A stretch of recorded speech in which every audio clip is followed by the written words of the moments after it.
Hello everyone Giles mentor ਦੇ official YouTube channel ਤੇ ਤੁਹਾਡਾ ਸਵਾਗਤ ਹੈ।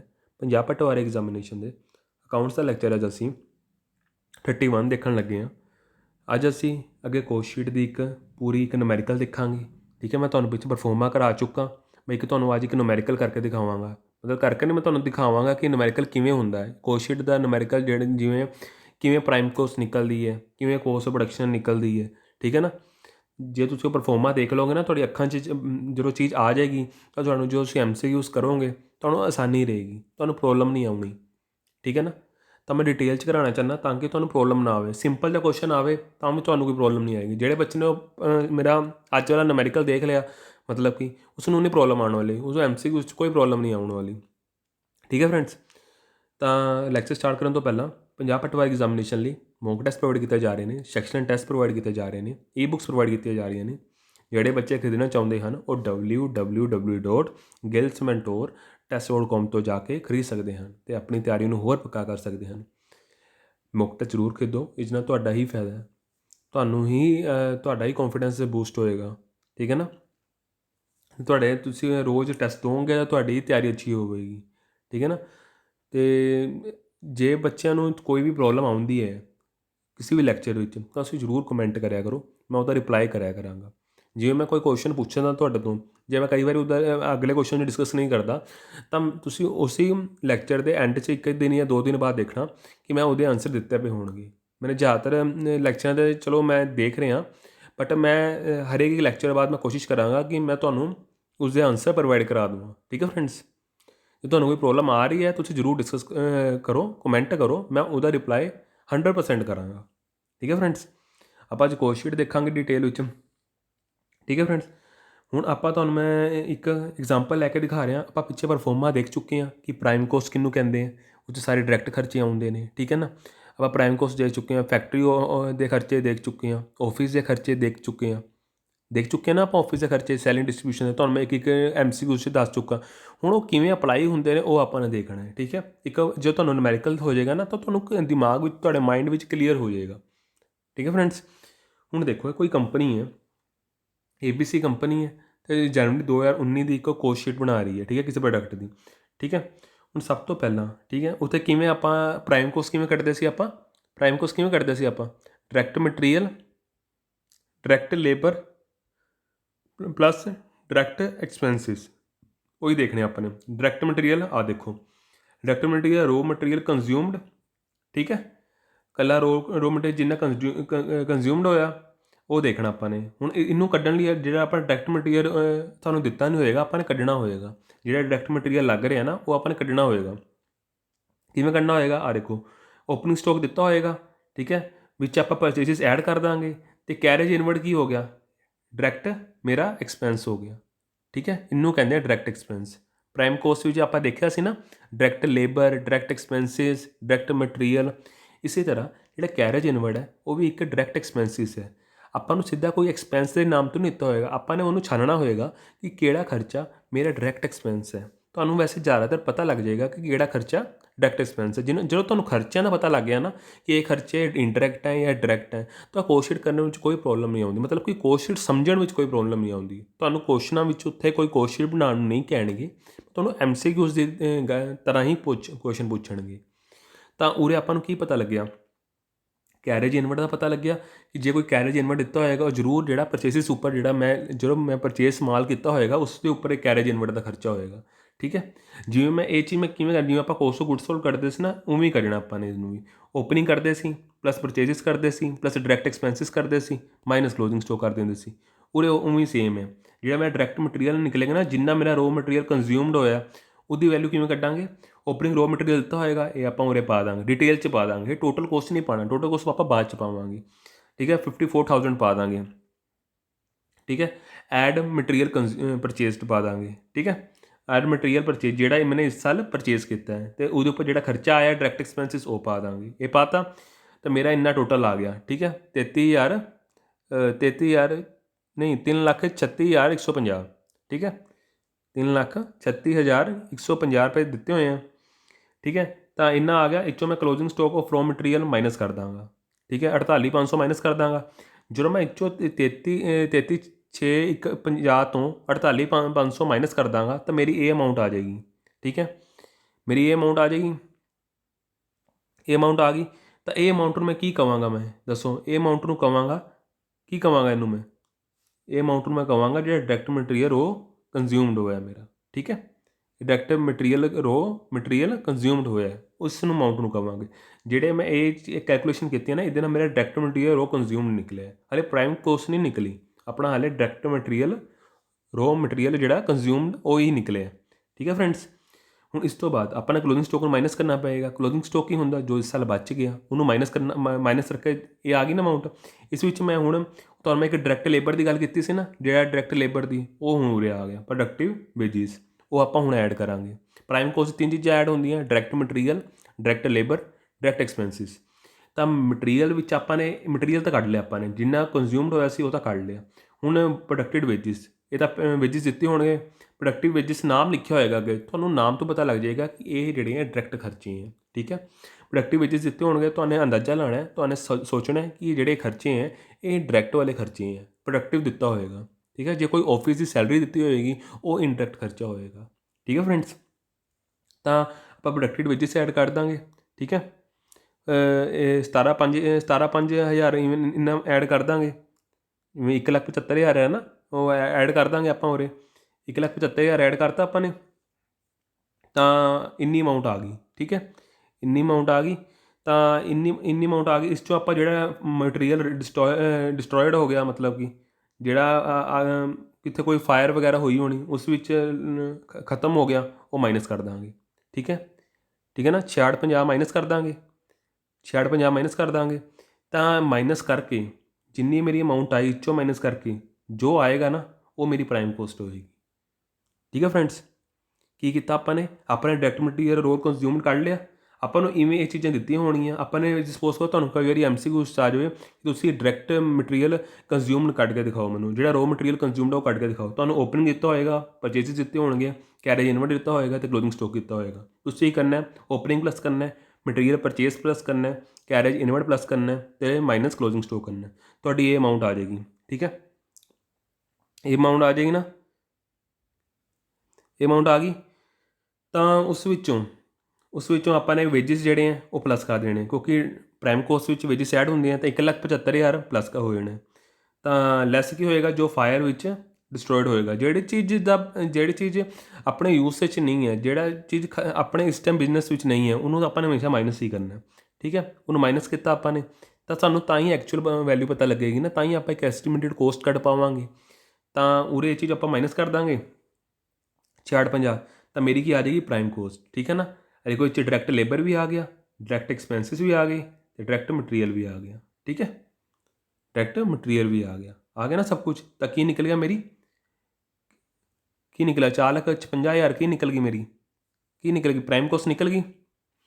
ਤਾਂ ਉਸ ਵਿੱਚ ਹੁਣ ਮੈਂ ਪ੍ਰਾਈਮ ਕੋਸਟ ਨਿਕਲ ਗਈ ਮੇਰੀ। ਹੁਣ ਮੈਂ ਤੁਹਾਨੂੰ ਓਵਰਹੈਡ ਸਮਝਾਏ ਸੀ। ਓਵਰਹੈਡ ਕਿੰਨੇ ਤਰ੍ਹਾਂ ਦੇ ਹੁੰਦੇ ਨੇ? ਇੱਕ ਫੈਕਟਰੀ ਓਵਰਹੈਡ ਹੁੰਦਾ, ਇੱਕ ਆਫਿਸ ਓਵਰਹੈਡ ਹੁੰਦਾ ਆਫਿਸ ਦਾ, ਇੱਕ ਸੈਲਿੰਗ ਐਂਡ ਡਿਸਟਰੀਬਿਊਸ਼ਨ ਓਵਰਹੈਡ ਹੁੰਦਾ। ਸਭ ਤੋਂ ਪਹਿਲਾਂ ਆਪਾਂ ਫੈਕਟਰੀ ਓਵਰਹੈਡ ਚੱਕਾਂਗੇ। ਠੀਕ ਹੈ ਫਰੈਂਡਸ, ਫੈਕਟਰੀ ਓਵਰਹੈਡ ਆ ਦੇਖੋ, ਪ੍ਰਾਈਮ ਕੋਸਟ ਆ ਗਈ, ਇਸ 'ਚ ਹੀ ਐਡ ਕਰਨਾ ਆਪਾਂ ਨੇ ਫੈਕਟਰੀ ਓਵਰਹੈਡ। ਠੀਕ ਹੈ, ਪ੍ਰਾਈਮ ਕੋਸਟ ਦੇ ਵਿੱਚ ਹੀ ਐਡ ਕਰਨਾ ਫੈਕਟਰੀ ਓਵਰਹੈਡ। ਠੀਕ ਹੈ, ਬਾਹਰ ਨਹੀਂ ਲਿਖਣਾ, ਬਾਹਰ ਸਿਰਫ ਖਾਲੀ ਪ੍ਰਾਈਮ ਕੋਸਟ ਦੀ ਡਿਟੇਲ ਲਿਖਣੀ ਹੈ। ਠੀਕ ਹੈ, ਅੰਦਰ ਸਾਰੇ ਆਪਾਂ ਨੇ ਖਰਚੇ ਐਡ ਕਰਨੇ ਹੈ। ਠੀਕ ਹੈ, ਇਹ ਸਾਰੇ ਖਰਚੇ ਐਡ ਕਰਕੇ ਬਾਹਰ ਜਿਹੜੀ ਹੈ ਪ੍ਰਾਈਮ ਕੋਸਟ ਦੀ ਡਿਟੇਲ ਲਿਖ ਦੇਣੀ ਹੈ। ਠੀਕ ਹੈ, ਇਹਦੇ ਨਾਲ ਮੇਰਾ ਡਾਇਰੈਕਟ ਰੋ ਮਟੀਰੀਅਲ ਕੰਜ਼ਿਊਮਡ ਆ ਗਿਆ, ਅਤੇ ਇਸ ਵਿੱਚ ਮੈंने ਵੇਜਿਸ ਐਡ ਕੀਤੇ ਅਤੇ ਲੈਸ ਕੀਤਾ, ਜੋ ਫਾਇਰ 'ਚ ਆ ਗਿਆ ਮਾਈਨਸ ਕਰਤਾ, ਤਾਂ ਇੰਨੀ ਅਮਾਊਂਟ ਆ ਗਈ। ਠੀਕ ਹੈ ਫਰੈਂਡਸ, ਤਾਂ ਉਸ ਤੋਂ ਬਾਅਦ ਆਪਾਂ ਨੇ ਫੈਕਟਰੀ ਓਵਰਹੈਡ ਦੇਖਣੇ ਹੈ। ਫੈਕਟਰੀ ਓਵਰਹੈਡ ਦੇਖੋ, ਵੇਜਿਸ ਆਪਾਂ ਕਿਹੜੇ ਹੋ ਸਕਦੇ ਨੇ ਫੈਕਟਰੀ ਓਵਰਹੈਡ ਦੇ? Wages to the store keeper, ਜਿਹੜਾ ਮੇਰਾ ਸਮਾਨ ਰੱਖ ਰਿਹਾ ਉੱਥੇ। ਠੀਕ ਹੈ ਨਾ, ਫੈਕਟਰੀ ਵਿੱਚ ਵੀ ਹੁੰਦੇ ਆ, ਜੋ ਉਹਨੇ ਜਿਹੜਾ ਆਪਣੀ ਸਪੇਅਰ ਪਾਰਟ ਹੁੰਦੇ ਆ, ਕੁਛ ਵੀ ਲਾ ਲਓ ਤੁਸੀਂ, ਉਸ ਨੇ ਮਾਲ ਸੰਭਾਲ ਕੇ ਰੱਖਿਆ ਹੁੰਦਾ, ਇੱਕ ਸਟੋਰ 'ਚ ਰੱਖਿਆ, ਉਸ ਕੋਲ ਡਾਟਾ ਹੁੰਦਾ ਸਾਰਾ ਕਿ ਹਾਂ ਭਈ ਇੰਨਾ ਮਾਲ ਪਿਆ, ਇੰਨਾ ਨਹੀਂ ਪਿਆ। ਠੀਕ ਹੈ ਨਾ, ਅਤੇ ਡੈਪਰੀਸ਼ੀਏਸ਼ਨ ਮਸ਼ੀਨਰੀ, ਡੈਪਰੀਸ਼ੀਏਸ਼ਨ ਕੀ ਹੁੰਦੀ ਹੈ? ਘਸਾਵਟ। ਠੀਕ ਹੈ ਨਾ, ਇਹ ਫੈਕਟਰੀ ਵਿੱਚ ਹੀ ਆਏਗੀ, ਕਿਉਂਕਿ ਮਸ਼ੀਨਰੀ ਕਿੱਥੇ ਯੂਜ਼ ਹੋ ਰਹੀ ਹੈ? ਫੈਕਟਰੀ ਵਿੱਚ ਯੂਜ਼ ਹੋ ਰਹੀ ਹੈ। ਤਾਂ ਡੈਪਰੀਸ਼ੀਏਸ਼ਨ ਕਿੱਥੇ ਲੱਗੇਗੀ? ਫੈਕਟਰੀ ਦੇ ਅੰਦਰ ਹੀ, ਫੈਕਟਰੀ ਦੇ ਹੈੱਡ ਵਿੱਚ ਹੀ ਲੱਗੇਗੀ। ਠੀਕ ਹੈ ਨਾ, ਫੈਕਟਰੀ ਓਵਰਹੈਡ ਦੇ ਹੈੱਡ ਵਿੱਚ ਹੀ ਲੱਗੇਗੀ, ਤਾਂ ਉਹ 8200 ਲੱਗ ਗਿਆ। ਠੀਕ ਹੈ, ਫੈਕਟਰੀ ਦਾ ਰੈਂਟ ਤੁਹਾਨੂੰ ਦੇਖ ਕੇ ਪਤਾ ਲੱਗ ਰਿਹਾ ਕਿ ਫੈਕਟਰੀ ਦੀ ਓਵਰਹੈਡ ਹੈ, ਇਹ ਵੀ ਆਪਾਂ 14,000 ਪਾਤਾ। ਫੈਕਟਰੀ ਇਲੈਕਟ੍ਰਿਸਿਟੀ ਬਿੱਲ ਪਾਤਾ 6500 ਪਾਤਾ। ਸੈਲਰੀ ਟੂ ਦਾ ਫੈਕਟਰੀ ਮੈਨੇਜਰ ਪਾਤਾ 9300। ਠੀਕ ਹੈ, repairs and maintenance of machinery ਪਾਤਾ 2500, ਠੀਕ ਹੈ। ਜਦੋਂ ਇਹ ਸਾਰਿਆਂ ਨੂੰ ਪਾਤਾ ਮੈਨੇ, ਠੀਕ ਹੈ, ਜਿੰਨਾ ਵੀ ਮੈਨੇ ਪਾਇਆ, ਠੀਕ ਹੈ, ਇਹ ਪਾ ਕੇ ਮੈਨੂੰ ਇਹਨੂੰ ਪਲੱਸ ਕਰਕੇ ਇੰਨਾ ਆ ਜਾਏਗਾ ਮੇਰਾ 48,000, ਠੀਕ ਹੈ। 48,000 ਆ ਗਿਆ ਮੈਨੇ। ਹਲੇ ਮੈਨੇ ਹੋਰ ਵੀ ਕਰਨਾ ਹੈ ਕਿ ਇਸ ਵਿੱਚ ਇੱਕ ਵਰਕ ਇਨ ਪ੍ਰੋਗਰੈਸ ਦਿੱਤਾ ਹੁੰਦਾ, ਠੀਕ ਹੈ। ਹਲੇ ਮਾਲ ਜਿਹੜਾ ਵਰਕ ਇਨ ਪ੍ਰੋਗਰੈਸ ਵਿੱਚ ਹੈ, ਕੋਈ ਮਾਲ ਹਲੇ ਕੱਚਾ ਹੈ, ਮਤਲਬ ਕਿ ਸਪੋਜ਼ ਕਰੋ ਕੋਈ ਕੱਚਾ ਮਾਲ ਹੁੰਦਾ ਹੈ, ਕੱਚਾ ਮਾਲ ਕਹਿਣ ਮਤਲਬ ਵਰਕ ਇਨ ਪ੍ਰੋਗਰੈਸ ਵਿੱਚ ਹਲੇ ਚੱਲ ਰਿਹਾ ਉਹ ਸਿਸਟਮ। ਜਿਵੇਂ ਕੋਈ ਕੱਪੜਾ ਹੈ, ਕੱਪੜਾ ਇੱਕਦਮ ਥੋੜ੍ਹਾ ਕਮੀਜ਼ ਬਣ ਜਾਂਦੀ ਹੈ, ਪਹਿਲੇ ਉਹ ਇੱਕ ਵੱਡਾ ਕੱਪੜਾ ਹੁੰਦਾ, ਉਸ ਤੋਂ ਕੱਟ ਕੇ ਆਪਾਂ ਜਿੰਨੇ ਉਸ ਤੋਂ ਕੱਟ ਜਿਹੜਾ ਫਾਲਤੂ ਉਸ 'ਤੇ ਲੱਗਿਆ ਹੁੰਦਾ, ਕੁਝ ਵੀ ਲੱਗਿਆ ਹੋਵੇ, ਉਸਨੂੰ ਕੱਟ ਕੇ ਆਪਾਂ ਇੱਕ ਮਤਲਬ ਜਿੰਨਾ ਨਾਪ ਲੈ ਕੇ ਉਸਦਾ ਇੱਕ ਕਮੀਜ਼ ਬਣਾਉਂਦੇ ਹਾਂ ਆਪਾਂ, ਠੀਕ ਹੈ ਨਾ। ਕੋਈ ਕਮੀਜ਼ ਦਾ ਕੱਪੜਾ ਸਾਰਾ ਥੋੜ੍ਹਾ ਲੱਗਦਾ, ਜਿਸ ਹਿਸਾਬ ਸਿਰ ਉਹਦਾ ਨਾਪ ਲੈਣਾ। ਐਗਜ਼ਾਮਪਲ ਨਾਲ ਦੱਸ ਰਿਹਾ ਤੁਹਾਨੂੰ ਮੈਂ, ਜਿਵੇਂ ਤੁਹਾਨੂੰ ਇੱਕ ਨਾਪ ਲੈਣਾ ਉਹਨਾਂ ਲੈ ਕੇ ਬਾਕੀ ਉਹਨੂੰ ਕੱਟ ਦਿੰਦੇ, ਵਿੱਚੋਂ ਫਾਲਤੂ ਬਚ ਜਾਂਦਾ, ਤਾਂ ਉਹੀ ਸਮਝ ਲਓ ਤੁਸੀਂ। ਬਸ ਹਲੇ ਉਹਨਾਂ ਨੇ ਹਲੇ ਕੱਟਿਆ ਨਹੀਂ, ਮਤਲਬ ਹਲੇ ਕੁਛ ਕੱਟਿਆ, ਕੁਛ ਰਹਿੰਦਾ, ਮਤਲਬ ਕਿ ਕੁਛ ਹਲੇ ਬਣਾਉਣ ਵਿੱਚ ਹਲੇ ਅਗਲਾ ਸਟੈਪ ਬਣਾਉਣਾ ਰਹਿੰਦਾ, ਤਾਂ ਹਲੇ ਉਹ ਵਿਚਕਾਰ ਹੀ ਹਲੇ ਕੁਛ ਮਾਲ ਕੱਟਤਾ, ਕੁਛ ਹਲੇ ਰਹਿੰਦਾ, ਠੀਕ ਹੈ। ਤਾਂ ਹਲੇ ਫਿਨਿਸ਼ ਗੁੱਡਸ ਨਹੀਂ ਹੈ, ਤਾਂ ਉਹ ਕਿਸ 'ਚ ਆਉਂਦਾ, ਫੈਕਟਰੀ ਓਵਰਹੈਡ 'ਚ ਆਉਂਦਾ, ਕਿਉਂਕਿ ਉਹ ਫੈਕਟਰੀ 'ਚ ਹੀ ਕੰਮ ਚੱਲ ਰਿਹਾ ਨਾ। ਤਾਂ ਉਹ ਓਪਨਿੰਗ ਦਾ ਜਿਹੜਾ ਸਟਾਕ ਹੋਏਗਾ, ਜਿਹੜਾ ਮੇਰੇ ਕੋਲੋਂ ਪਿਛਲੇ ਸਾਲ ਦੇ ਐਂਡ ਵਾਲਾ ਕਲੋਜ਼ਿੰਗ ਸਟਾਕ ਵਾਲਾ ਓਪਨਿੰਗ ਸਟਾਕ 'ਚ ਐਡ ਹੋ ਜਾਏਗਾ, ਠੀਕ ਹੈ। ਜਿਹੜਾ ਇਸ ਸਾਲ ਬਚ ਗਿਆ ਉਹ ਮਾਈਨਸ ਹੋ ਜਾਏਗਾ, ਠੀਕ ਹੈ। ਪਹਿਲੇ ਐਡ ਕਰ ਦਾਂਗੇ ਇਸ ਸਾਲ ਦਾ 27,500 ਅਤੇ ਮਾਈਨਸ ਕੀ ਕਰ ਦਾਂਗੇ 24,750, ਠੀਕ ਹੈ। ਵਰਕਿੰਗ ਪ੍ਰੋਗਰੈਸ ਵਿੱਚ ਹਲੇ ਮਾਲ ਮੇਰਾ ਫਿਨਿਸ਼ ਨਹੀਂ ਹੋਇਆ, ਕੋਈ ਗੁੱਡ ਹੈ ਜਿਹੜਾ, ਕੋਈ ਪ੍ਰੋਡਕਟ ਹੈ ਹਲੇ ਤਿਆਰ ਨਹੀਂ ਹੋਇਆ, ਹਲੇ ਅੱਧ ਕੱਚੇ 'ਚ ਹੈ। ਮਤਲਬ ਕਿ ਤੁਹਾਨੂੰ ਇੱਕ ਪੰਜਾਬੀ 'ਚ ਮੈਂ ਤੁਹਾਨੂੰ ਦੱਸ ਰਿਹਾ ਕਿ ਹਲੇ ਅੱਧ ਕੱਚੇ 'ਚ ਹੈ, ਠੀਕ ਹੈ ਨਾ। ਹਲੇ ਉਹ ਪ੍ਰੋਡਕਟ ਬਣ ਕੇ ਤਿਆਰ ਨਹੀਂ ਹੋਇਆ। ਕੋਈ ਵਾਹੀਕਲ ਲਾ ਲਓ ਤੁਸੀਂ, ਵਾਹੀਕਲ ਦੇ ਅਲੱਗ-ਅਲੱਗ ਅਸੈਂਬਲ ਹੁੰਦਾ ਨਾ, ਵਾਹੀਕਲ ਇੱਕਦਮ ਆਪੇ ਥੋੜ੍ਹਾ ਬਣਦਾ, ਹਲੇ ਉਹ ਫਿਨਿਸ਼ ਨਹੀਂ ਹੋਇਆ, ਮਤਲਬ ਇੱਕ ਤਿਆਰ ਨਹੀਂ ਹੋਇਆ ਗੁੱਡ, ਬਸ ਤੁਸੀਂ ਇਹ ਸਮਝ ਲਓ, ਠੀਕ ਹੈ। ਉਹ ਵਰਕਿੰਗ ਪ੍ਰੋਗਰੈਸ ਵਾਲਾ ਜਿਹੜਾ ਮਾਲ ਹੈ, ਜਿਹੜਾ ਪਿਛਲੇ ਸਾਲ ਦਾ ਕਲੋਜ਼ਿੰਗ ਸਟਾਕ ਸੀ, ਉਸ ਸਾਲ ਦਾ ਓਪਨਿੰਗ ਸਟਾਕ ਹੋ ਗਿਆ, ਉਹ ਐਡ ਕਰ ਲਾਂਗੇ ਆਪਾਂ। ਜਿਹੜਾ ਇਸ ਸਾਲ ਦਾ ਕਲੋਜ਼ਿੰਗ ਸਟਾਕ ਸੀ ਉਹ ਮਾਈਨਸ ਕਰ ਦਾਂਗੇ, ਠੀਕ ਹੈ। ਇਹ ਮਾਈਨਸ ਕਰਕੇ ਤਾਂ ਮੇਰਾ ਕੀ ਨਿਕਲ ਆਏਗਾ, ਵਰਕਕੋਸਟ ਨਿਕਲ ਆਏਗੀ, ਠੀਕ ਹੈ। ਜਦੋਂ मैंने प्राइम वर्ककोस्ट निकल आई ना, आ देखो वर्ककोस्ट निकल आई, कितनी निकल आई दसो, ठीक है ना। 506750 निकल आई, ठीक है। इन्नी अमाउंट निकल आई। जो इन्नी अमाउंट निकल आई तो ਆਪਾਂ ਨੂੰ ਇੱਕ ਹੀ ਪਤਾ ਲੱਗਿਆ ਕਿ ਸਾਡਾ ਕੀ ਆ ਗਈ वर्ककोस्ट। प्राइम कोस्ट ਵਿੱਚ ਕੀ ਐਡ ਕੀਤੇ मैंने, फैक्ट्री ओवरहेड ऐड ਕੀਤੇ, ठीक है। फैक्ट्री ओवरहेड ऐड ਕੀਤੇ। जो मैंने फैक्ट्री ओवरहेड ऐड ਕੀਤੇ ਤਾਂ मेरा ਹੁਣ ਕੀ ਅੰਡਰਹੈਡ 'ਚ ਕੀ ਨਿਕਲ ਆਇਆ, वर्ककोस्ट निकल आई। मैं ਇਹਨੂੰ फैक्ट्री वाले खर्चे नहीं, फैक्ट्री कोस्ट नहीं ਕਹਾਂਗਾ, ਇਹਨੂੰ वर्ककोस्ट ਕਹਾਂਗਾ। फैक्ट्री कोस्ट भी ਕਹਿ ਸਕਦੇ, ਮਗਰ ਐਕਚੁਅਲ ਜਿਹਨੂੰ ਆਪਾਂ वर्ककोस्ट ਹੀ ਕਹਾਂਗੇ, ਠੀਕ ਹੈ। ਹੁਣ ਤੁਹਾਨੂੰ ਜੇ ਪੁੱਛ ਲਿਆ ਜਾਵੇ MCQ ਵਿੱਚ वर्ककोस्ट ਕੀ ਹੁੰਦੀ ਹੈ, ਤੁਸੀਂ ਕਹੋਗੇ prime cost plus factory overhead. ਕੀ ਨਿਕਲ ਆਇਆ ਮੇਰਾ, वर्ककोस्ट, ठीक है। वर्ककोस्ट निकल आया, कितनी आ गई वर्ककोस्ट, 5,06,750, ठीक है। ਤਾਂ ਹੁਣ ਮੇਰੀ वर्ककोस्ट आ गई। वर्ककोस्ट ਦਾ ਮੇਰਾ ਖਰਚਾ ਨਿਕਲ ਗਿਆ, ਮਤਲਬ ਕਿ ਇੰਨੀ ਮੇਰੀ वर्ककोस्ट ਆ ਗਈ, ਠੀਕ ਹੈ। ਹੁਣ ਮੈਂ ਤੁਹਾਨੂੰ ਓਵਰਹੈਡ 'ਚ ਆਪਣਾ ਦੂਜਾ ਸਟੈਪ ਕੀ ਸੀ, ਆਫਿਸ ਦੇ ਓਵਰਹੈਡ। ਹੁਣ ਮੈਂ ਆਫਿਸ 'ਤੇ ਲੈ ਕੇ ਜਾਵਾਂ, ਮੇਰਾ ਫੈਕਟਰੀ 'ਚੋਂ ਸਮਾਨ ਤਾਂ ਬਣ ਕੇ ਆ ਗਿਆ, ਮਗਰ ਹਲੇ ਉਹ ਆਫਿਸ 'ਚ ਜਾ ਰਿਹਾ, ਠੀਕ ਹੈ। ਉਹਦਾ ਨੈਕਸਟ ਸਟੈਪ ਕੀ ਹੈ, ਉਹ ਆਫਿਸ 'ਚ ਜਾ ਕੇ ਮਾਲ ਜਾਏਗਾ, ਠੀਕ ਹੈ ਨਾ। ਕੋਈ ਫੈਕਟਰੀ ਤੋਂ ਥੋੜ੍ਹਾ ਕੋਈ ਵਿਕੇ ਜਾਂਦਾ, ਫੈਕਟਰੀ ਤੋਂ ਆਪਾਂ ਨੂੰ ਕਿਸੇ ਆਫਿਸ 'ਚ ਲੈ ਕੇ ਜਾਣਾ ਪਏਗਾ, ਉੱਥੇ ਰੱਖਣਾ ਪਏਗਾ, ਉੱਥੋਂ ਦੀ ਅੱਗੇ ਸੈਲਿੰਗ ਐਂਡ ਡਿਸਟਰੀਬਿਊਸ਼ਨ 'ਚ ਜਾਏਗਾ ਨਾ, ਸਿੱਧਾ ਫੈਕਟਰੀ ਤੋਂ ਥੋੜ੍ਹਾ ਚਲਾ ਜਾਂਦਾ।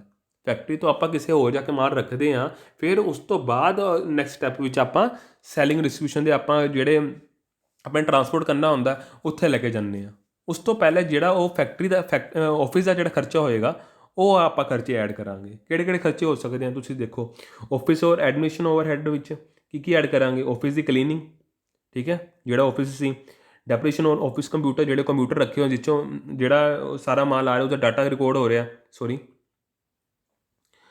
ਟੈਲੀਫੋਨ ਬਿੱਲ ਦਾ ਖਰਚਾ। ਦੇਖੋ ਤੁਹਾਨੂੰ ਸਾਰੇ ਪਤਾ ਲੱਗ ਰਿਹਾ ਨਾ, ਮੈਨੇਜ ਸੈਲਰੀ ਦਾ ਖਰਚਾ ਜਿਹੜਾ ਉੱਥੇ ਮੈਨੇਜਰ ਰੱਖਿਆ, ਸਟੇਸ਼ਨਰੀ ਦਾ ਖਰਚਾ, ਫਿਊਲ ਇਨ ਆਫਿਸ ਕਾਰ ਦਾ ਖਰਚਾ, ਲੀਗਲ ਚਾਰਜਿਸ ਦਾ ਖਰਚਾ, ਠੀਕ ਹੈ। ਲੀਗਲ ਚਾਰਜਿਸ ਦਾ ਖਰਚਾ ਇਹ ਸਾਰੇ ਐਡ ਕਰਾਂਗੇ। ਕਿਸ 'ਚ ਐਡ ਕਰਾਂਗੇ, वर्ककोस्ट ਵਿੱਚ। ਇਹ ਸਾਰੇ ਜਿਹੜੇ ਫੈਕਟਰੀ ਓਵਰਹੈਡ ਹੈ ਐਡ ਕਰਾਂਗੇ, ਠੀਕ ਹੈ। ਜਦੋਂ ਇਹਨੂੰ ਐਡ ਕਰਕੇ ਨਿਕਾਲਿਆ ਤਾਂ ਕੀ ਨਿਕਲਿਆ ਮੇਰੀ, ਜੋ ਇਹ ਐਡ ਕੀਤੇ ਤਾਂ ਇਹਦੀ ਟੋਟਲ ਮੈਂ ਉਰੇ ਲਿਖਤਾ, ਤਾਂ ਇਸ ਟੋਟਲ ਵਿੱਚ ਇਹ ਟੋਟਲ ਪਲੱਸ ਕੀਤਾ ਤਾਂ ਕੀ ਆ ਗਿਆ ਮੇਰਾ 5,28,100। ਤਾਂ ਇਹ ਮੇਰਾ ਕੀ ਆ ਗਈ, ਮੇਰੀ ਕੋਸਟ ਆਫ ਪ੍ਰੋਡਕਸ਼ਨ ਆ ਗਈ। ਇਹਨੂੰ ਕੀ ਕਹਿੰਦੇ ਨੇ, ਕੋਸਟ ਆਫ ਪ੍ਰੋਡਕਸ਼ਨ ਕੀ ਆਉਂਦਾ, ਪ੍ਰਾਈਮ ਕੋਸਟ ਪਲੱਸ वर्ककोस्ट, ठीक है। Prime cost plus work cost plus office overhead, ठीक है। ऑफिस ओवरहेड तो मेरी की निकल आई, कोस्ट ऑफ प्रोडक्शन, ठीक है। ਕੋਸਟ ਪ੍ਰੋਡਕਸ਼ਨ ਨਿਕਲ ਆਈ, ਇਹ ਇੰਨੀ ਆ ਗਈ ਮੇਰੀ। ਠੀਕ ਹੈ, ਹੁਣ ਜਦੋਂ ਇਹ ਮਤਲਬ ਮਾਲ ਤਾਂ ਹੁਣ ਬਣ ਕੇ ਤਿਆਰ ਹੋ ਗਿਆ, ਤਾਂ ਮਾਲ ਦਾ ਵੀ ਜਿੰਨਾ ਮਾਲ ਮੇਰੇ ਕੋਲ ਓਪਨਿੰਗ 'ਚ ਪਿਆ ਸੀ, ਪਹਿਲੇ ਆਪਾਂ ਵਰਕਿੰਗ ਪ੍ਰੋਗਰੈਸ ਵਾਲਾ ਐਡ ਕੀਤਾ ਸੀ, ਹਲੇ ਬਣ ਰਿਹਾ ਸੀ। ਠੀਕ ਹੈ, ਓਪਨਿੰਗ ਸਟਾਕ ਉਹ ਐਡ ਕਰ ਲਿਆ ਸੀ। ਐਡ ਹੁੰਦਾ ਹਮੇਸ਼ਾ, ਕਲੋਜ਼ਿੰਗ ਹਮੇਸ਼ਾ ਮਾਈਨਸ ਹੁੰਦਾ। ਉਰੇ ਵੀ ਇਵੇਂ ਕਰਨਾ, ਜੇ ਕੋਈ ਫਿਨਿਸ਼ ਗੁੱਡਸ ਵਾਲਾ ਮਾਲ ਪਿਆ ਹੈ ਓਪਨਿੰਗ ਦਾ, ਉਹ ਐਡ ਕਰ ਲਾਂਗੇ। ਠੀਕ ਹੈ, ਅਤੇ ਮਾਈਨਸ ਕੀ ਕਰਾਂਗੇ, ਜਿਹੜਾ ਬਚ ਗਿਆ। ਠੀਕ ਹੈ, ਪਲੱਸ ਕਰਕੇ ਪਹਿਲੇ ਇੰਨੀ ਅਮਾਊਂਟ ਆ ਜਾਏਗੀ, ਵਿੱਚੋਂ ਇਹ ਮਾਈਨਸ ਕਰਕੇ ਇੰਨੀ ਅਮਾਊਂਟ ਆ ਜਾਏਗੀ। ਠੀਕ ਹੈ ਫਰੈਂਡਸ, ਤਾਂ ਆਪਾਂ ਨੂੰ ਇੰਨੀ ਅਮਾਊਂਟ ਆ ਗਈ। ਤਾਂ ਜਦੋਂ ਮੈਨੇ ਇਹਨਾਂ ਨੂੰ ਐਡ, ਪਹਿਲੇ ਕੋਸਟ ਆਫ ਪ੍ਰੋਡਕਸ਼ਨ ਆ ਗਿਆ ਸੀ ਨਾ, ਕੋਸਟ ਆਫ ਪ੍ਰੋਡਕਸ਼ਨ ਇੰਨਾ ਆ ਗਿਆ ਸੀ, ਤਾਂ ਜਦੋਂ ਇਹ 'ਚ ਮੈਨੇ ਫਿਨਿਸ਼ ਗੁੱਡਸ ਓਪਨਿੰਗ ਪਲੱਸ ਕੀਤੇ ਅਤੇ ਕਲੋਜ਼ਿੰਗ ਮਾਈਨਸ ਕੀਤੇ, ਤਾਂ ਮੈਨੂੰ ਆਪਾਂ ਨੂੰ ਕੀ ਕਹਾਇਆ ਜਾਏਗਾ, ਜੇ ਦਿੱਤੇ ਹੋਣ, ਜੇ ਮੈਂਸ਼ਨ ਹੋਵੇ ਕਿ ਉਹ ਫਿਨਿਸ਼ ਗੁੱਡਸ ਦਿੱਤੇ ਹੋਏ ਹੈ, ਫਿਰ ਤਾਂ ਆਪਾਂ ਇਹਨਾਂ ਨੂੰ ਐਡ ਕਰਕੇ ਓਪਨਿੰਗ ਨੂੰ ਮਾਈਨਸ ਐ ਕਰਕੇ ਤਾਂ ਆਪਣਾ ਕੀ ਨਿਕਲ ਆਏਗਾ, cost of production of good sold. ਠੀਕ ਹੈ, cost of production of good sold, ਇੰਨੀ ਮੇਰੀ ਅਮਾਊਂਟ ਜਿਹੜੀ ਹੈ ਪਈ ਹੈ, ਮਤਲਬ ਇੰਨੀ ਪਈ ਹੈ ਕੋਸਟ ਦੀ। ਠੀਕ ਹੈ, ਮਤਲਬ ਕਿ ਇੰਨੇ ਦੀ ਸੇਲ, ਮਤਲਬ ਇੰਨੀ ਟੋਟਲ ਵੈਲਿਊ ਪਈ ਹੈ, ਉਹਦੇ ਖਰਚੇ ਮਿਲਾ ਵੂ ਕੇ, ਮਤਲਬ ਇੰਨਾ ਮੇਰੀ ਇੱਕ ਜਿਹੜੀ ਪ੍ਰੋਡਕਸ਼ਨ ਦੀ ਕੋਸਟ ਹੈ। ਠੀਕ ਹੈ, ਤਾਂ ਇੰਨੀ ਮੇਰੀ ਅਮਾਊਂਟ ਆ ਜਾਏਗੀ। ਠੀਕ ਹੈ ਫਰੈਂਡਸ, ਤਾਂ ਇੰਨੀ ਅਮਾਊਂਟ ਆ ਜਾਏਗੀ। ਜੇ ਸਾਨੂੰ ਦਿੱਤਾ, ਜੇ ਨਹੀਂ ਦਿੱਤਾ ਤਾਂ ਉੱਪਰ ਹੀ ਖਤਮ ਹੋ ਜਾਂਦਾ ਕੋਸਟ ਆਫ ਪ੍ਰੋਡਕਸ਼ਨ। ਠੀਕ ਹੈ, ਕੋਸਟ ਆਫ ਪ੍ਰੋਡਕਸ਼ਨ ਜਦੋਂ ਆਪਾਂ ਇਹ ਐਡ ਕਰਾਂਗੇ ਤਾਂ ਆਪਾਂ ਕੀ ਨਿਕਲ ਆਏਗਾ, cost of production of good sold. ਠੀਕ ਹੈ, ਇੰਨੀ ਅਮਾਊਂਟ ਨਿਕਲ ਆਈ। ਤਾਂ ਹੁਣ ਆਪਣੇ ਕਿਹੜੇ ਖਰਚੇ ਰਹਿ ਗਏ, ਹੁਣ ਆਖਰੀ ਆਪਣੇ ਫੈਕਟਰੀ ਦੇ ਖਰਚੇ ਵੀ ਹੋ ਗਏ। ਠੀਕ ਹੈ, ਆਫਿਸ ਦੇ ਖਰਚੇ ਵੀ ਹੋ ਗਏ, ਅਤੇ ਸੈਲਿੰਗ ਐਂਡ ਡਿਸਟਰੀਬਿਊਸ਼ਨ ਦੇ ਖਰਚੇ ਰਹਿ ਗਏ। ਸੈਲਿੰਗ ਐਂਡ ਡਿਸਟਰੀਬਿਊਸ਼ਨ ਦੇ ਖਰਚੇ ਰਹਿ ਗਏ। ਮੈਂ ਸੈਲਿੰਗ ਐਂਡ ਡਿਸਟਰੀਬਿਊਸ਼ਨ ਦੇ ਖਰਚੇ ਦੇਖਾਂਗਾ। ਸੈਲਿੰਗ ਐਂਡ ਡਿਸਟਰੀਬਿਊਸ਼ਨ ਦੇ ਖਰਚੇ ਕਿਹੜੇ ਕਿਹੜੇ ਹੋ ਜਾਣਗੇ, ਦੱਸੋ। ਇਹ ਹੋ ਜਾਣਗੇ ਸੇਲਸਮੈਨ ਸੈਲਰੀ, ਹੁਣ ਮੈਂ ਮਾਲ ਜਾ ਰਿਹਾ ਵਿਕਣ ਲਈ। ਠੀਕ ਹੈ, ਵੇਅਰ ਹਾਊਸ ਦਾ ਰੈਂਟ ਹੋ ਗਿਆ, ਫਰੇਟ ਆਊਟਵਰਡਸ ਹੋ ਗਏ, ਡੈਪਰੇਸ਼ਨ ਆਫ ਦੀ ਡਿਲੀਵਰੀ ਵੈਨ ਹੋ ਗਈ, ਸ਼ੋਰੂਮ ਐਂਡ ਰੈਂਟ ਟੈਕਸਿਸ ਹੋ ਗਏ। ਹੁਣ ਮੈਂ ਸ਼ੋਰੂਮ 'ਚ ਜਾ ਰਿਹਾ ਮਾਲ। ਠੀਕ ਹੈ, ਤਾਂ ਉਹਦੇ ਉੱਥੇ ਦੇ ਖਰਚੇ ਸਾਰੇ ਆਪਾਂ ਲਾਵਾਂਗੇ। ਇਹ ਸਾਰੇ ਖਰਚੇ ਮੈਂ ਐਡ ਕਰਕੇ ਇਹ ਟੋਟਲ ਦਿਖਾ ਦਾਂਗਾ। ਫਿਰ ਇਸ ਟੋਟਲ ਵਿੱਚ ਇਹਨੂੰ ਐਡ ਕਰਾਂਗਾ ਤਾਂ ਕੀ ਨਿਕਲ ਆਏਗਾ, ਮੇਰੀ total cost of good sold. ਇਹ ਐਕਚੁਅਲ ਕੋਸਟ ਆਫ ਸੇਲ ਹੋਗੀ। ਠੀਕ ਹੈ, ਕੋਸਟ ਆਫ ਸੇਲ ਹੋਗੀ ਕਿ ਮੈਨੂੰ ਮੇਰੀ ਕੋਸਟ ਜਿਹੜੀ ਪ੍ਰੋਡਕਟਸ ਦੀ ਇੱਕ ਪਰਟੀਕੂਲਰ ਪ੍ਰੋਡਕਟ ਹੈ, ਕੋਈ ਵੀ ਸਾਬਣ ਹੈ, ਕੋਈ ਕੁਛ ਹੈ, ਉਹ ਜਿੰਨੇ ਵੀ ਮੈंने ਉਹਦੀ ਵੋਲੀਅਮ 'ਚ ਬਣਾਇਆ ਮਾਲ, ਉਹਦੀ ਮੇਰੀ ਕਿੰਨੀ ਕੋਸਟ ਹੋਈ, ਇੰਨੀ ਕੋਸਟ ਹੋਈ। ਠੀਕ ਹੈ, ਇੰਨੀ ਕੋਸਟ ਹੋਈ, ਅਤੇ ਮੇਰੀ ਸੇਲ ਕਿੰਨੀ ਹੋਈ, ਸੇਲ ਇੰਨੀ ਹੋਈ। ਠੀਕ ਹੈ, ਇਹ ਕਿੰਨੀ ਸੀ, 5,51,500 ਮੇਰੀ ਕੋਸਟ ਆਫ ਸੇਲ। ਤਾਂ ਸੇਲ ਕੀ ਹੈ, 6,61,800। ਠੀਕ ਹੈ, ਮਤਲਬ ਵੱਧ ਹੋਈ ਹੈ। ਤਾਂ ਮੈਂ 6,61,800 ਚੋਂ 5,51,500 ਮਾਈਨਸ ਕਰਾਂਗਾ, ਤਾਂ ਮੇਰੀ ਇਹ ਪ੍ਰੋਫਿਟ ਨਿਕਲ ਆਏਗਾ। ਠੀਕ ਹੈ, ਜੇ ਬਾਈ ਚਾਂਸ ਸੇਲ ਘੱਟ ਹੈ ਤਾਂ ਮੇਰਾ ਲੋਸ ਵੀ ਨਿਕਲ ਸਕਦਾ। ਠੀਕ ਹੈ ਨਾ ਫਰੈਂਡਸ, ਅਤੇ ਤਾਂ ਵੀ ਲੋਸ ਵੀ ਨਿਕਲ ਸਕਦਾ। ਇਹ ਆਪਾਂ ਨੇ ਦੇਖਣਾ ਕਿ ਆਪਾਂ ਨੂੰ ਪਤਾ ਕਰਨਾ ਕਿ ਜੇ ਤੁਹਾਨੂੰ ਅੰਦਾਜ਼ਾ ਵੀ ਲੱਗ ਜਾਏਗਾ ਕਿ ਸੇਲ ਕਿਹੜੀ ਹੈ, ਕੋਸਟ ਮਤਲਬ ਸੇਲ ਜੇ ਵੱਧ ਰਹੀ ਹੈ ਤਾਂ ਪ੍ਰੋਫਿਟ ਨਿਕਲ ਆਏਗਾ, ਜੇ ਸੇਲ ਘੱਟ ਰਹੀ ਹੈ ਤਾਂ ਕੀ ਨਿਕਲ ਆਏਗਾ, ਲੋਸ ਨਿਕਲ ਆਏਗਾ। ਇਸੇ ਤਰ੍ਹਾਂ ਆਪਣੀ ਇਹ ਕੋਸਟ ਹੀ ਨਿਕਲ ਆਉਂਦੀ ਹੈ। ਠੀਕ ਹੈ ਫਰੈਂਡਸ, ਆਪਾਂ ਨੇ ਸਿਰਫ ਅਮਾਊਂਟ ਦੇਖਣੀ ਹੈ। ਠੀਕ ਹੈ, ਠੀਕ ਹੈ, ਅਤੇ ਆਪਾਂ ਨੇ ਉਰੇ ਅਮਾਊਂਟ ਦੇਖਣੀ ਹੈ। ਤਾਂ ਪ੍ਰਾਈਮ ਕੋਸਟ ਤੁਹਾਨੂੰ ਹੁਣ ਪਤਾ ਲੱਗ ਗਿਆ ਨਾ ਕੀ ਐਡ ਹੁੰਦਾ ਹੈ, ਡਾਇਰੈਕਟ ਲੇਬਰ, ਠੀਕ ਹੈ, ਡਾਇਰੈਕਟ ਮਟੀਰੀਅਲ ਅਤੇ ਡਾਇਰੈਕਟ ਐਕਸਪੈਂਸਿਸ। ਠੀਕ ਹੈ, ਇਹ ਐਡ ਹੋ ਕੇ ਕੀ ਨਿਕਲ ਆਉਂਦੀ ਹੈ, ਪ੍ਰਾਈਮ ਕੋਸਟ। ਜਦੋਂ ਮੈਂ ਪ੍ਰਾਈਮ ਕੋਸਟ ਵਿੱਚ ਕੀ ਐਡ ਕਰਦਾ, ਪ੍ਰਾਈਮ ਕੋਸਟ ਵਿੱਚ ਮੈਂ ਫੈਕਟਰੀ ਦੇ ਖਰਚੇ ਐਡ ਕਰਦਾ ਤਾਂ ਮੇਰੀ ਕੀ ਨਿਕਲ ਆਉਂਦੀ ਹੈ, ਫੈਕਟਰੀ ਦੇ ਖਰਚੇ ਮੈਂ ਐਡ ਕਰਦਾ ਕੀ ਨਿਕਲ ਆਉਂਦੀ ਹੈ, ਇਸ 'ਚ ਮੈਂ ਜਦੋਂ ਫੈਕਟਰੀ ਦੇ ਖਰਚੇ ਪਾਏ ਤਾਂ ਕੀ ਨਿਕਲ ਆਏਗਾ, ਵਰਕ ਕੋਸਟ ਨਿਕਲ ਆਏਗੀ। ਠੀਕ ਹੈ, ਜਿੰਨੀ ਵਰਕ ਦੀ ਕੋਸਟ ਹੋਊਗੀ, ਵਰਕ ਕੋਸਟ ਨਿਕਲ ਆਈ। ਤਾਂ ਵਰਕ ਕੋਸਟ ਤੋਂ ਬਾਅਦ ਜਦੋਂ ਇਹ 'ਚ ਮੈਂ ਵਰਕ ਕੋਸਟ ਵਿੱਚ ਜਦੋਂ ਮੈਂ ਆਫਿਸ ਦੇ ਖਰਚੇ ਪਾਵਾਂਗਾ, ਵਰਕਸ ਵਿੱਚ ਮੈਂ ਆਫਿਸ ਦੇ ਖਰਚੇ ਜਿਹੜੇ ਹੋਣਗੇ ਮੈਂ ਪਾਵਾਂਗਾ, ਤਾਂ ਮੈਂ ਕੀ ਨਿਕਾਲੀ, cost of production. Cost of production ਤੁਹਾਨੂੰ ਸਿਰਫ ਇਹੀ ਯਾਦ ਰੱਖਣਾ ਹੈ। ਠੀਕ ਹੈ ਨਾ, ਤੁਹਾਨੂੰ ਕਈ ਵਾਰ ਪੁੱਛ ਲਿਆ ਜਾਵੇ ਕੋਸਟ ਆਫ ਪ੍ਰੋਡਕਸ਼ਨ ਕਿਵੇਂ ਨਿਕਲਦੀ ਹੈ, ਤੁਸੀਂ ਕੀ ਕਹੋਗੇ, ਮੇਰੀ ਪ੍ਰਾਈਮ ਕੋਸਟ ਆਏਗੀ ਪਲੱਸ ਵਰਕ ਕੋਸਟ ਆਏਗੀ ਪਲੱਸ ਆਫਿਸ ਦੇ ਓਵਰਹੈਡ ਆਉਣਗੇ, ਤਾਂ ਮੇਰੀ ਕੀ ਨਿਕਲ ਆਈ, ਕੋਸਟ ਆਫ ਪ੍ਰੋਡਕਸ਼ਨ। ਜੇ ਤੁਹਾਨੂੰ ਪੁੱਛ ਲਿਆ ਜਾਵੇ cost of production of good sold ਕਿਵੇਂ ਨਿਕਲਦੀ ਹੈ, ਤਾਂ ਆਪਾਂ ਕਹਾਂਗੇ cost of production of good sold ਕਿਵੇਂ ਨਿਕਲੇਗੀ, ਤਾਂ ਆਪਾਂ ਕਹਾਂਗੇ ਜੇ ਤੁਹਾਨੂੰ ਦਿੱਤਾ ਹੋਵੇ ਤਾਂ ਕੋਸਟ ਆਫ ਪ੍ਰੋਡਕਸ਼ਨ, ਜਿੰਨੀ ਕੋਸਟ ਹੋਈ ਪ੍ਰੋਡਕਸ਼ਨ ਦੀ, ਪਲੱਸ ਕੀ ਆ ਜਾਏਗਾ ਮੇਰੀ, ਫਿਨਿਸ਼ ਗੁੱਡਸ ਐਡ ਹੋ ਜਾਣਗੇ ਓਪਨਿੰਗ ਦੇ, ਮਾਈਨਸ ਕੀ ਹੋ ਜਾਏਗਾ, ਕਲੋਜ਼ਿੰਗ ਸਟਾਕ ਹੋ ਜਾਏਗਾ। ਠੀਕ ਹੈ ਫਰੈਂਡਸ, ਮਾਈਨਸ ਕੀ ਹੋ ਜਾਏਗਾ, ਕਲੋਜ਼ਿੰਗ ਸਟਾਕ ਹੋ ਜਾਏਗਾ। ਤਾਂ ਮੇਰੀ ਕੀ ਨਿਕਲ ਆਏਗੀ, cost of production of good sold.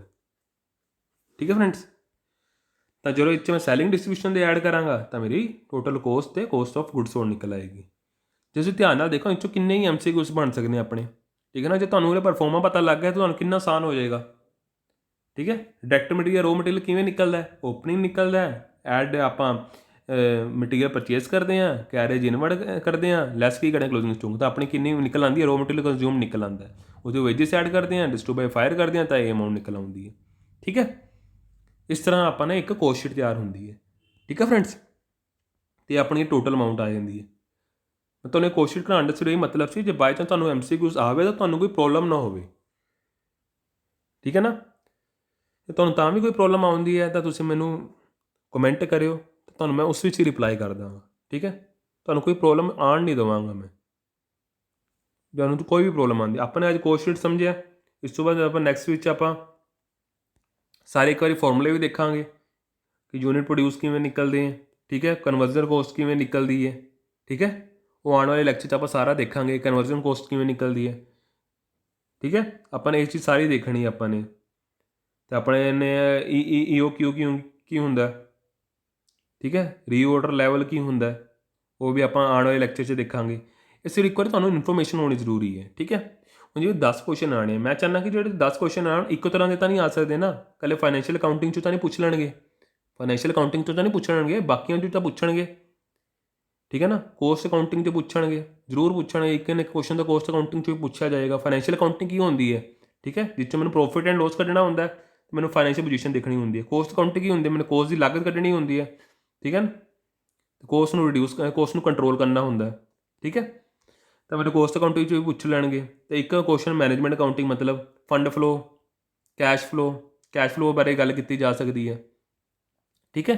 ਇਹ ਪੁੱਛ ਲਿਆ ਜਾਵੇ ਤਾਂ ਤੁਹਾਨੂੰ ਇੱਕ ਵਾਰੀ ਇਨਫੋਰਮੇਸ਼ਨ ਹੋਣੀ ਜ਼ਰੂਰੀ। ਤੁਹਾਨੂੰ ਜ਼ਿਆਦਾ ਡਿਟੇਲ 'ਚ ਜਾਣ ਦੀ ਜ਼ਰੂਰੀ ਨਹੀਂ ਹੋਈ, ਬਟ ਤੁਹਾਨੂੰ ਇੱਕ ਵਾਰੀ ਪਤਾ ਹੋਣਾ ਜ਼ਰੂਰੀ ਹੈ। ਠੀਕ ਹੈ। ਤੁਸੀਂ ਇਹਨਾਂ ਨੂੰ ਐਨਾਲਾਈਜ਼ ਕਰ ਲਓਗੇ ਤਾਂ ਤੁਹਾਨੂੰ ਜ਼ਿਆਦਾ ਆਸਾਨੀ ਹੋ ਜਾਏਗੀ, ਨਹੀਂ ਤਾਂ ਬਹੁਤ ਔਖਾ ਹੋ ਜਾਂਦਾ। ਠੀਕ ਹੈ ਨਾ ਫਰੈਂਡਸ। ਤਾਂ ਅੱਜ ਲਈ ਇੰਨਾ ਹੀ। ਆਪਾਂ ਨੇ ਅੱਜ ਕੋਸਟ ਸ਼ੀਟ ਸਮਝੀ ਹੈ। ਕੱਲ੍ਹ ਆਪਾਂ ਹੌਲੀ ਹੌਲੀ ਨੈਕਸਟ ਕੰਸੈਪਟ ਕਰਦੇ ਜਾਵਾਂਗੇ। ਠੀਕ ਹੈ ਫਰੈਂਡਸ। ਅਤੇ ਜੇ ਤੁਹਾਨੂੰ ਮੇਰਾ ਲੈਕਚਰ ਅੱਛਾ ਲੱਗਿਆ ਹੋਵੇ, ਕਿਰਪਾ ਕਰਕੇ ਲਾਈਕ ਕਰਿਓ, ਸ਼ੇਅਰ ਕਰਿਓ, ਕਮੈਂਟ ਕਰਿਓ। ਠੀਕ ਹੈ ਫਰੈਂਡਸ। ਕਮੈਂਟ ਕਿਸ ਲਈ ਕਰਨਾ, ਜੇ ਤੁਹਾਨੂੰ ਕੋਈ ਪ੍ਰੋਬਲਮ ਆਵੇ। ਜਿਵੇਂ ਮੈਂ ਤੁਹਾਡੇ ਤੋਂ ਕੁਐਸਚਨ ਪੁੱਛੇ, ਤੁਹਾਨੂੰ ਮੈਂ ਸ਼ੁਰੂਆਤ 'ਚ ਵੀ ਕਿਹਾ ਸੀ ਕਿ ਤੁਹਾਡੇ ਤੋਂ ਮੈਂ ਕੁਐਸਚਨ ਪੁੱਛਦਾ, ਬੱਚਿਆਂ ਨੂੰ ਇਹ, ਕਈਆਂ ਨੇ ਬੱਚਿਆਂ ਨੇ ਮੈਨੂੰ ਕਮੈਂਟ ਕੀਤਾ ਕਿ ਮੈਂ ਆਨਸਰ ਨਹੀਂ ਦੇਣਾ। ਮਗਰ ਮੈਂ ਤੁਹਾਨੂੰ ਇਹ ਚੀਜ਼ ਦੱਸ ਦੇਣਾ ਚਾਹੁੰਦਾ ਕਿ ਜਦੋਂ ਵੀ ਮੈਂ ਲੈਕਚਰ ਵਿੱਚ ਤੁਹਾਨੂੰ ਕੁਐਸਚਨ ਪੁੱਛਾਂਗਾ ਤਾਂ ਮੈਂ ਇੱਕ ਦਿਨ ਬਾਅਦ ਜਾਂ ਕੁਝ ਘੰਟਿਆਂ ਬਾਅਦ ਜਾਂ ਇੱਕ ਦਿਨ ਬਾਅਦ ਮੈਂ ਉਸਦੇ ਆਨਸਰ ਉਸੇ ਕੁਐਸਚਨ ਦੇ ਕਮੈਂਟ ਸੈਕਸ਼ਨ ਵਿੱਚ ਮੈਂ ਤੁਹਾਨੂੰ ਪ੍ਰੋਵਾਈਡ ਕਰਾ ਦਾਂਗਾ। ਠੀਕ ਹੈ ਫਰੈਂਡਸ। ਤੁਹਾਨੂੰ ਕੋਈ ਪ੍ਰੋਬਲਮ ਨਹੀਂ ਆਊਗੀ। ਠੀਕ ਹੈ ਨਾ। ਹੁਣ ਆਪਾਂ ਕੱਲ੍ਹ ਮਿਲਾਂਗੇ।